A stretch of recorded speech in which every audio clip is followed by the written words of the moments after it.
नमस्कार, KVS astrology में आपका स्वागत है। और आज हम बात करेंगे राहु के राशि परिवर्तन के बारे में।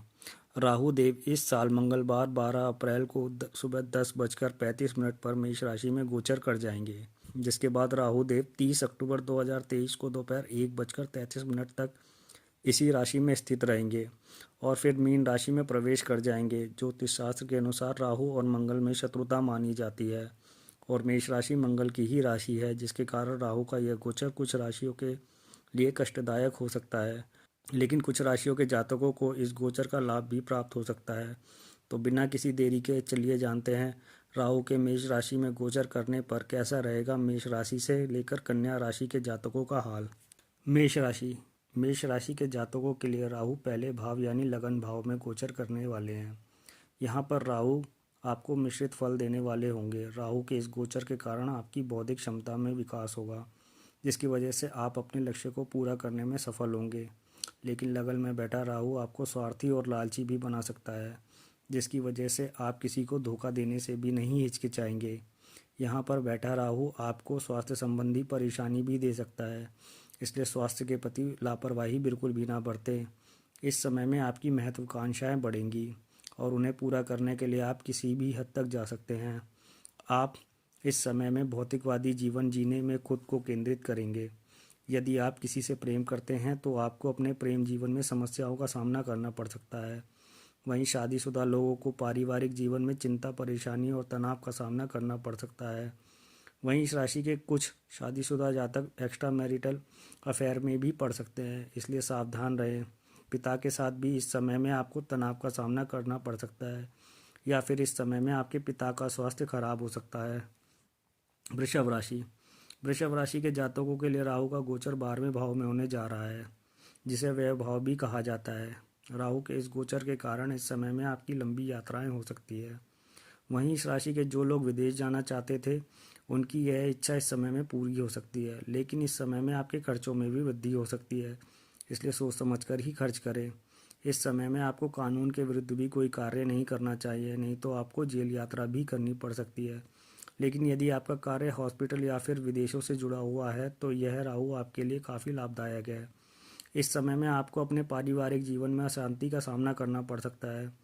आपको इस समय में अपनी माताजी के स्वास्थ्य को लेकर भी विशेष सावधान रहना चाहिए, क्योंकि इस समय में आपकी माताजी का स्वास्थ्य भी खराब हो सकता है या फिर आपके अपने माताजी के साथ संबंध खराब हो सकते हैं। इस समय में आपको अपनी कीमती वस्तुओं को भी संभाल कर रखना चाहिए, नहीं तो वह चोरी हो सकती है।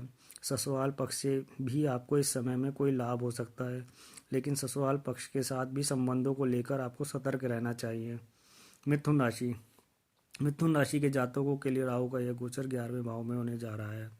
11वें भाव को आय भाव कहा जाता है। राहु के इस गोचर के कारण इस समय में आपको अचानक से लाभ प्राप्त हो सकता है। यदि आप नौकरी करते हैं तो इस समय में आपकी आय में वृद्धि हो सकती है। आपको इस समय में अपने उच्च अधिकारियों का पूर्ण सहयोग प्राप्त होगा। यदि आप किसी एनजीओ आदि से जुड़े हुए हैं तो यह राहु आपके लिए काफ़ी शुभ है। इस समय में आपका सामाजिक दायरा भी बढ़ेगा, जिससे भी आपको लाभ प्राप्त होगा। लेकिन इस समय में आपको अपने शादीशुदा जीवन में परेशानियों का सामना करना पड़ सकता है या फिर आपके जीवन साथी का स्वास्थ्य इस समय अवधि में खराब हो सकता है, इसलिए इन 18 महीनों में अपने जीवन साथी पर विशेष ध्यान दें। वहीं इस राशि के जो लोग पार्टनरशिप में बिजनेस करते हैं, उन्हें भी आंखें मूंदकर अपने बिजनेस पार्टनर पर भरोसा नहीं करना चाहिए। कर्क राशि कर्क राशि के जातकों के लिए राहु का यह गोचर दशम भाव में होने जा रहा है। दशम भाव को कर्म भाव कहा जाता है। राहु के इस गोचर के कारण आपको अपने कार्य क्षेत्र में परेशानियों का सामना करना पड़ सकता है। यदि आप नौकरी करते हैं तो आपका इस समय में अपने उच्च अधिकारियों के साथ झगड़ा हो सकता है। वहीं आप अपने कार्य क्षेत्र में राजनीति के शिकार भी बन सकते हैं, इसलिए आपको इस समय में विशेष सावधानी बरतनी चाहिए। इस समय में आपको कोई भी ऐसा कार्य नहीं करना चाहिए जिससे आपके मान सम्मान को ठेस पहुंचे, क्योंकि यहाँ बैठा राहु आपकी मानहानि भी करा सकता है। इस समय में आपकी वाणी में कटुता आ सकती है, जिसकी वजह से आपके अपने कुटुंब के लोगों के साथ लड़ाई झगड़े हो सकते हैं। धन के मामले में भी आपको विशेष सावधानी बरतनी चाहिए, क्योंकि इस समय में आपका संचित धन भी खर्च हो सकता है। स्वास्थ्य के दृष्टिकोण से भी राहु का यह गोचर आपके लिए ठीक नहीं है। इस समय में आपको कर्ज लेने से भी बचना चाहिए और वहीं अपने शत्रुओं से भी सावधान रहना चाहिए। सिंह राशि। सिंह राशि के जातकों के लिए राहु का यह गोचर नवम भाव में होने जा रहा है। नवम भाव को भाग्य भाव भी कहा जाता है। इस भाव में राहु के गोचर के कारण आपको भाग्य का साथ बिल्कुल भी नहीं मिलेगा, इसलिए भाग्य के भरोसे बिल्कुल भी ना बैठे। इस समय में आप और आपके पिता के बीच में भी तनाव की स्थितियां उत्पन्न हो सकती है, या फिर आपके पिता का स्वास्थ्य भी इस समय में खराब हो सकता है, इसलिए अपने पिता के स्वास्थ्य को लेकर विशेष सावधान रहें। आप इस समय में धर्म की ओर से भी विमुख हो सकते हैं। सिंह राशि के जातकों को इस समय में लंबी दूरी की यात्राएं भी करनी पड़ सकती है, जिसकी वजह से भी आपको परेशानियों का सामना करना पड़ सकता है। यदि आप विद्यार्थी हैं और उच्च शिक्षा ग्रहण कर रहे हैं तो आपको इस समय में अच्छे परिणाम प्राप्त करने के लिए अधिक मेहनत करनी पड़ सकती है। इस समय में आपको स्वास्थ्य संबंधी परेशानियों का सामना भी करना पड़ सकता है, इसलिए स्वास्थ्य के प्रति विशेष सावधान रहें। कन्या राशि। कन्या राशि के जातकों के लिए राहु का यह गोचर अष्टम भाव में होने जा रहा है। अष्टम भाव को मृत्यु भाव भी कहा जाता है। इस भाव में राहु के गोचर के कारण आपको मृत्यु तुल्य कष्ट भी प्राप्त हो सकता है। इस समय में आपको अचानक से कई तरह की परेशानियों का सामना करना पड़ सकता है, लेकिन यदि आप जासूसी, बीमा या फिर ज्योतिष आदि के कार्यों से जुड़े हुए हैं तो यहाँ बैठा राहु आपको लाभ भी दिला सकता है। यदि आप शादीशुदा हैं तो आपको इस समय में अपने ससुराल पक्ष से भी सावधान रहने की आवश्यकता है, क्योंकि इस समय में आपका अपने ससुराल पक्ष के लोगों के साथ भी लड़ाई झगड़ा हो सकता है। इस समय में आपके खर्चों में अधिकता आ सकती है। आपको इस समय में मानसिक चिंताएं अधिक रह सकती है।